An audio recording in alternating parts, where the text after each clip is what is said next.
Na teoria especial da relatividade, bem como na teoria geral da relatividade, nós introduzimos o conceito de grandezas escalares de Lorentz, vetores de Lorentz, tensores de Lorentz.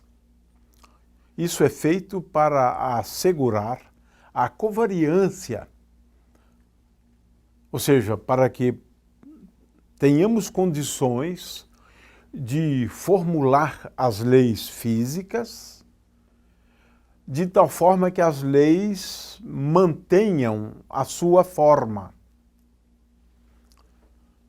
Ora, não é preciso recorrer à teoria da relatividade para a gente entender esses conceitos. Porque, em qualquer dos casos, nós estamos falando de transformações de coordenadas, quer sejam coordenadas do espaço e tempo, como é o caso da teoria da relatividade, ou apenas transformações das coordenadas de um ponto no espaço. Assim é que consideramos oportuno introduzir esse tema que o Einstein chama no seu livro The Meaning of Relativity de física pré-relativística. Sim, porque na física pré-relativística existe também essa preocupação de escrever as leis físicas de tal forma que as leis físicas tenham a mesma forma sob rotações. Então, nós vamos aqui hoje explicar que nós podemos fazer uso do conceito de rotação de um referencial cartesiano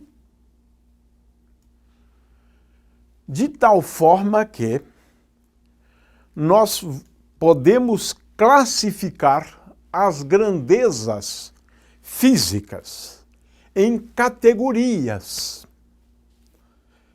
ou seja, em classes, talvez. Usualmente, essas grandezas físicas são chamadas de escalares, grandezas vetoriais, grandezas tensoriais. Então, nós vamos mostrar que, analisando as propriedades de transformação, nós vamos poder classificá-las em grupos. O primeiro grupo é conhecido como grandezas escalares. Um segundo grupo são as grandezas ditas vetoriais.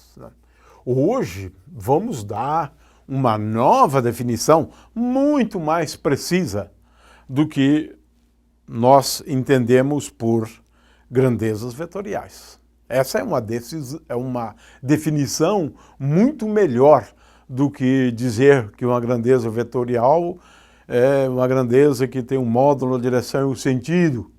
Vamos dar uma definição muito mais precisa, olhando a transformação de uma grandeza sob rotações, ou sob uma rotação.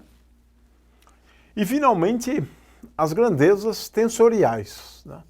Na realidade, nós temos um grupo só. Essa é uma forma clássica de classificar as grandezas. Mas, a rigor mesmo, nós poderíamos classificar as grandezas em grandezas tensoriais apenas. Tensoriais. E aqui nós temos uma grandeza tensorial e agora vamos distingui-la pelo posto. Então, posto zero é um escalar. É um escalar. posto 1, essa é uma outra forma. Posto 1, vamos depois explicar o que é o posto, né, de uma grandeza tensorial. Né? São as grandezas vetoriais. E, finalmente, posto 2, né, uma grandeza tensorial de posto 2 e assim por diante. O fato é que, analisando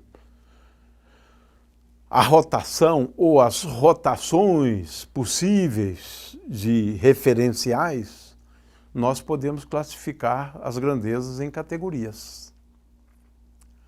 Cada tipo de grandeza se transforma de um jeito diferente, né? Então podemos adotar, vamos manter essa classificação, mas lembrando que, a rigor, nós temos posto 0, posto 1, posto 2, posto 3 e grandezas físicas relevantes, né? Como tensões podem ter posto até 4, que são as grandezas físicas ainda relevantes. Então, eu posso falar em 5 categorias de grandezas físicas relevantes, né? Até posto 4. É claro que você pode construir outras, de posto 5, posto 6 e assim por diante. Tá? Em princípio, pode ser de posto arbitrário.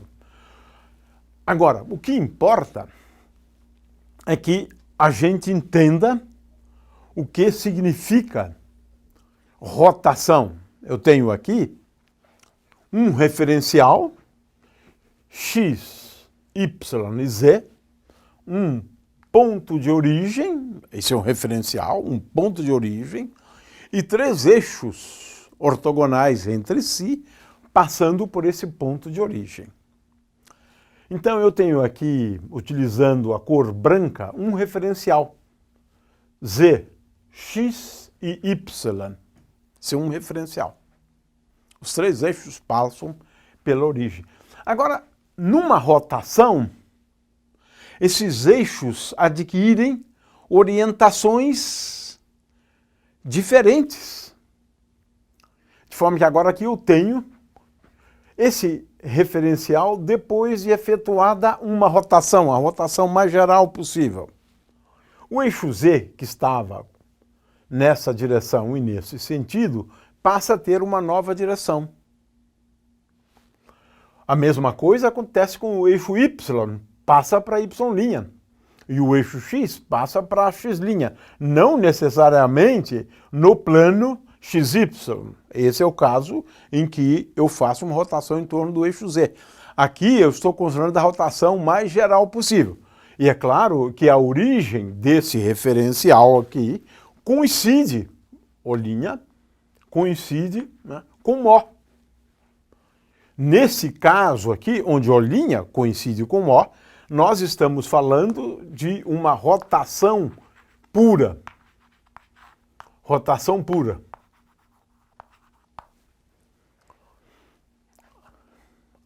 Agora, o que é importante entender é que quando a gente efetua uma rotação, não vamos ficar falando sempre pura. Quando eu falar rotação, eu me refiro a uma rotação pura. Quando eu efetuo uma rotação,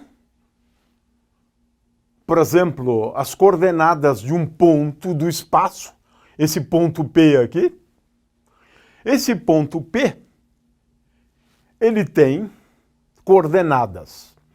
No primeiro referencial, em branco, coordenadas x, y, z. No outro referencial, as coordenadas são diferentes. X', Y' e Z'. Veja só, por exemplo, a coordenada Z, por exemplo, nesse referencial de cor branca. Aqui está a coordenada Z. A coordenada Z é a interseção de um plano paralelo ao plano XY, passando por esse ponto. E a interseção com o eixo Z é a coordenada Z. Agora, veja, nesse outro referencial em amarelo, se fizermos a mesma coisa, a gente vai ver que o ponto A coordenada z' desse mesmo ponto é diferente de z. Por quê? Eu considero agora um plano paralelo ao plano x', y', passando por esse ponto e a interseção dele com esse eixo. Então, essa é a coordenada z'. Poderíamos pensar também nas demais coordenadas, né? A coordenada x, y, z, eu traço uma reta perpendicular ao eixo z, até encontrar nesse ponto o plano XY, e agora traço uma paralela ao eixo x e uma paralela ao eixo y. Isso determina a coordenada x e a coordenada y. Agora, se eu fizer a mesma coisa para o outro referencial, veja que agora eu tenho o plano x', y'. Traço uma perpendicular a esse plano, paralelo, portanto, a z', até encontrar o plano x', y', e agora eu tenho as coordenadas y' e x'. Veja, as coordenadas mudam quando eu faço uma rotação do meu sistema de referência.